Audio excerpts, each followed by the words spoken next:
Assalamualaikum warahmatullahi wabarakatuh. Perkenalkan, nama saya Nitya Akbaritandi.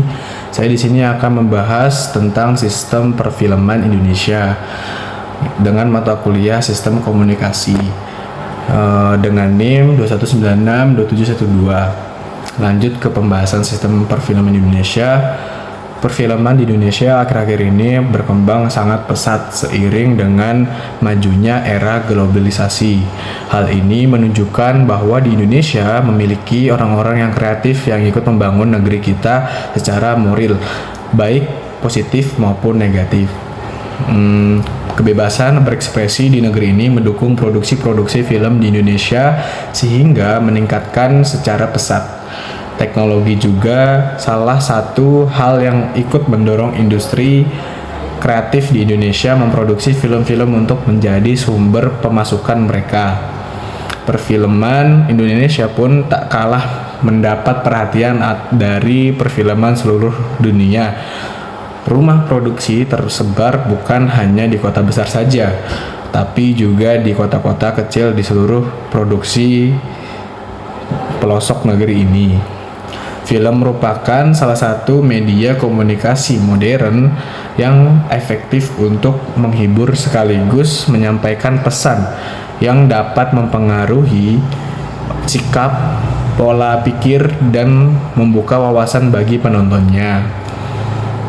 Dalam perkembangan media, audiovisual bisa dikatakan sangat ampuh menyampaikan suatu pesan terhadap khalayak banyak yang dari media-media lain.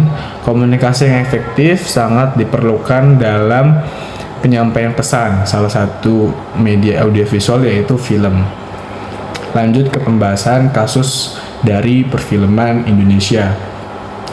Membahas tentang penerapan hukum mengenai kasus perilaku pengunggahan ulang video perfilman Indonesia secara ilegal pada fitur public channel Telegram yang marak terjadi di masa pandemi, di mana film merupakan suatu karya hak cipta berupa karya sinematografi yang dilindungi oleh Undang-Undang Nomor 28 Tahun 2014 tentang hak cipta. Rumusan masalah dalam penelitian ini, apakah penyebaran melalui public channel Telegram dalam kasus tersebut memenuhi unsur-unsur dalam pasal 113 ayat 3 serta Undang-Undang Nomor 28 Tahun 2014, serta bagaimana upaya pemilihan pemerintah dalam penanggulannya adanya pelanggaran hak cipta dalam public channel Telegram.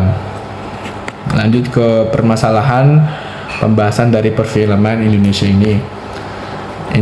Industri perfilman negeri ini juga harus terbentur dengan beberapa masalah seperti industri perfilman belum bankable.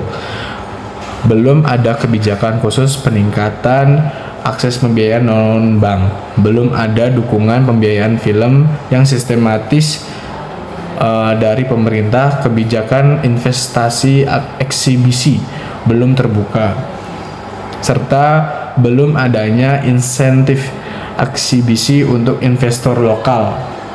Hal ini tersebut juga diperparah dengan potensi sumber daya manusia atau disebut dengan SDM. Perfilman di Indonesia, di setiap fungsi perfilman jumlah SDM kita masih kurang memadai. Tidak ada standar kompetensi SDM-nya. Tidak ada kebijakan perlindungan SDM perfilman. Serta tidak ada kurikulum berstandar nasional untuk SDM perfilman.